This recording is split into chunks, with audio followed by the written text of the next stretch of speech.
You'd think a costume drama would be the safest thing in the world. Corsets, castles, a little romance, maybe some swordplay.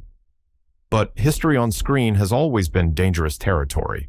These weren't just movies, they were scandals wrapped in velvet.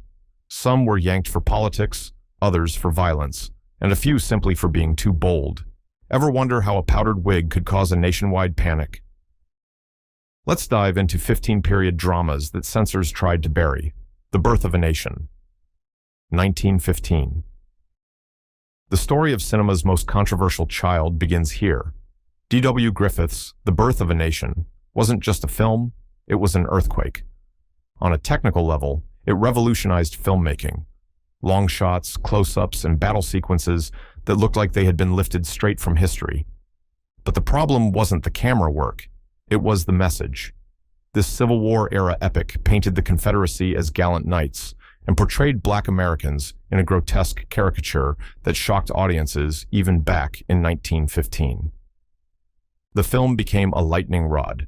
Some critics praised its artistry, while others immediately called out its ugly propaganda. Protests erupted across the United States, particularly led by civil rights groups who demanded it be banned. And in many cities, it was. Chicago, Denver, Pittsburgh, and others shut it down. Overseas, the film was censored or banned entirely, with governments calling it dangerous incitement. Yet the controversy only fueled its fame. It became the first American blockbuster, showing just how powerful cinema could be when it tapped into raw emotion and prejudice.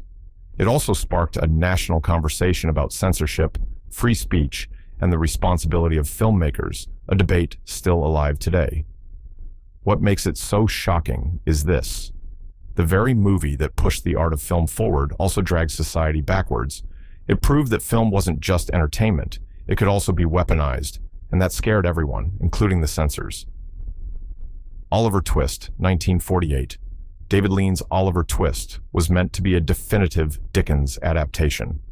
Gritty, black and white photography, richly detailed sets, and Alec Guinness in heavy makeup as the scheming Fagin. It looked like a prestige production designed to capture Victorian London at its most atmospheric. But one detail turned it into an international controversy. Guinness's performance as Fagin leaned heavily into stereotypes, with hooked nose and exaggerated mannerisms. To post-war audiences, especially in Europe, the imagery hit a nerve. Governments and critics accused the film of reviving dangerous caricatures. In Germany, where memories of Nazi propaganda were still raw, officials banned it entirely. In the United States, censors demanded cuts, and in some states, it never reached theaters at all. The backlash was so intense that Lean was forced to re-edit the film, trimming scenes of Fagin and downplaying the most offensive elements. Even so, the damage was done.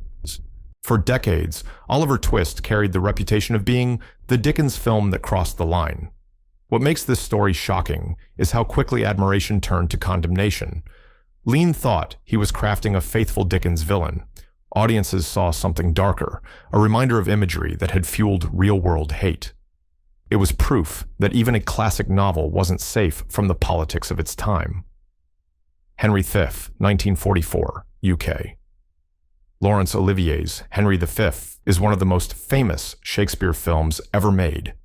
Funded during World War II, it was designed to boost morale, with Olivier himself as the king leading English troops to victory at Agincourt. The bright Technicolor cinematography, rousing speeches, and triumphant music made it feel less like Shakespeare and more like patriotic spectacle. And that was exactly the problem. In Ireland, the censors took one look at the overt English nationalism and decided it was too politically dangerous. Still defining its independence from Britain, Ireland banned the film outright. The fear was simple. Henry V wasn't just art, it was propaganda, and letting it play could stir up tensions at home. The irony is that elsewhere, Olivier was showered with praise. The film won him an honorary Oscar. Critics hailed it as a Shakespeare adaptation for the ages, and Winston Churchill himself reportedly loved its stirring patriotism. But in Dublin, none of that mattered. To them, Henry's rousing, "once more unto the breach" speech wasn't Shakespearean poetry. It was a reminder of centuries of domination. The shocking reason for its ban: not violence, not scandal, but the wrong flag flying too proudly at the wrong time. Even Shakespeare could get censored if he was seen as waving the wrong banner. Barry Lyndon, 1975. Stanley Kubrick's Barry Lyndon is now revered as one of the most visually stunning films ever made. Every frame looks like a 19th century painting, lit with natural light and painstakingly detailed. But when it first hit theaters, it didn't just polarize audiences, it rattled censors. The story follows an Irishman who schemes, duels, and blunders his way through 18th century Europe. Kubrick doesn't romanticize him. Instead, the film is cold, detached, and brutally honest about greed, vanity, and downfall. On top of that, its dueling scenes were shockingly violent for the time. In some countries, censors demanded cuts, claiming the film's lingering brutality was too much. In others, distributors balked at its bleakness, restricting showings or cutting runtimes to avoid complaints. In the US, it was rated R, which instantly limited audiences. Critics were divided. Some called it Kubrick's masterpiece. Others dismissed it as slow, indulgent, and too grim for mainstream audiences. The film bombed commercially, and its reputation suffered for years. The shocking part is how much time has flipped the script. What once was banned, censored, and ridiculed is now taught in film schools as an example of cinematic perfection. Barry Lyndon's initial rejection shows just how uncomfortable censors and audiences were with a period drama that refused to sugarcoat history. Gone with the Wind, 1939. It's still one of the most famous films ever made, but Gone with the Wind has never escaped its own controversy. At release, it was a sweeping epic, 4 hours of Civil War drama, record-breaking ticket sales, and 10 Academy Awards. But beneath the spectacle lurked a narrative that would come back to haunt it. The film romanticized the Old South, portraying plantation life with a nostalgic glow while glossing over the horrors of slavery. Even in 1939, some critics and audiences called it out, but for decades it remained Hollywood's untouchable classic. That changed during the Civil Rights era. Cities across the U.S. debated whether it should be screened. Some theaters pulled it under pressure, arguing it perpetuated harmful stereotypes. Internationally, the film faced bans at various points for similar reasons. Even in the 21st century, Gone with the Wind has been pulled from platforms or shown with disclaimers, each move reigniting debate. What makes it shocking is how a film that defined Hollywood epic also became a lightning rod for conversations about race, history, and memory. Gone with the Wind proved that nostalgia can be just as dangerous as propaganda. Straw Dogs, 1971. When Sam Peckinpah made Straw Dogs, he wanted to shatter the image of cozy English village life. What he delivered was a powder keg. The film follows a quiet American mathematician and his wife who move to rural England, only to be sucked into a spiral of intimidation, violence, and retaliation. The violence in Straw Dogs was unlike anything audiences had seen in a period setting. Brutal, lingering, and psychologically disturbing, it sparked outrage from the moment it premiered. In the UK, the film was effectively banned for years, with the British Board of Film Classification refusing to pass it uncut until the 2000s. In the US, it was released but heavily debated, with critics calling it exploitative. The controversy centered on how far the film pushed depictions of cruelty and whether it glorified violence or condemned it. Even decades later, Straw Dogs remains one of the most polarizing films ever made. The shocking reason it was banned? Because it blurred the line between period realism and horror, forcing audiences to confront just how ugly human behavior could get when stripped of civility. Monty Python's Life of Brian, 1979. On the surface, Life of Brian was just another Monty Python comedy, satirical, silly, and filled with absurd characters. But this one went straight for the jugular of historical storytelling. It follows Brian, a man born next door to Jesus, who gets mistaken for a messiah and swept up in politics, protests, and mob hysteria. Governments and councils didn't find it funny. Local councils in the UK banned it outright, calling it dangerous mockery of history and tradition. In the United States, some theaters refused to screen it after protests. Ireland and Norway banned it nationwide, sparking Monty Python to cheekily advertise the film with the slogan, "So funny it was banned in Norway." What made it so explosive was that it held a mirror up to blind faith, authority, and herd mentality, all through the lens of ancient history. To the Python crew, it was comedy. To censors, it was sacrilege disguised as satire. The shocking reason? Because laughter, when pointed in the wrong direction, scares authority more than anger ever could. Scum, 1979.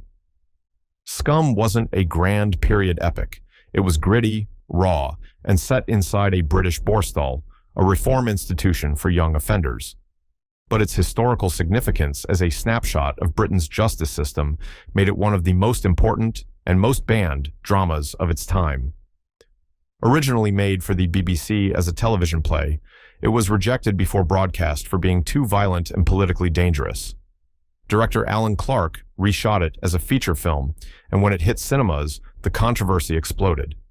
The film showed abuse, cruelty, and the breakdown of humanity inside the institution with such intensity that the BBC banned it for nearly 2 decades. Critics were divided, some called it exploitative, others hailed it as unflinching truth. When it finally resurfaced, Scum was recognized as a brutal but vital commentary on a broken system. The shocking reason behind its censorship? It was too real. Scum didn't feel like fiction. It felt like a documentary with blood on its hands. And that was too much for television censors in 1979. A Clockwork Orange, 1971. Stanley Kubrick's A Clockwork Orange is legendary for both its style and its censorship. Set in a stylized near future, it tells the story of Alex, a young man who revels in violence before being subjected to an experimental cure by the state.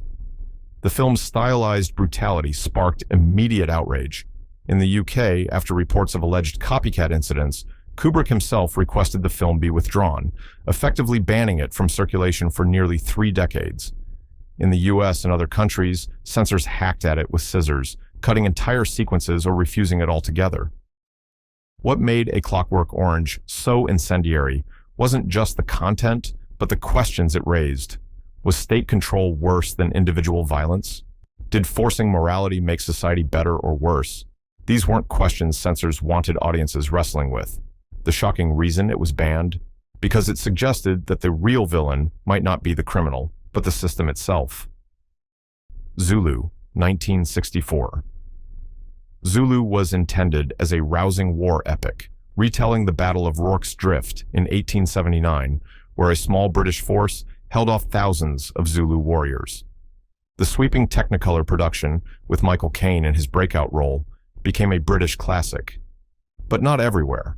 In parts of the United States during the Civil Rights era, theaters refused to screen it, claiming its depiction of African warriors was racially insensitive. In the UK, later screenings stirred debate over whether it glorified colonial conquest. For many, Zulu's problem wasn't its accuracy, but its perspective.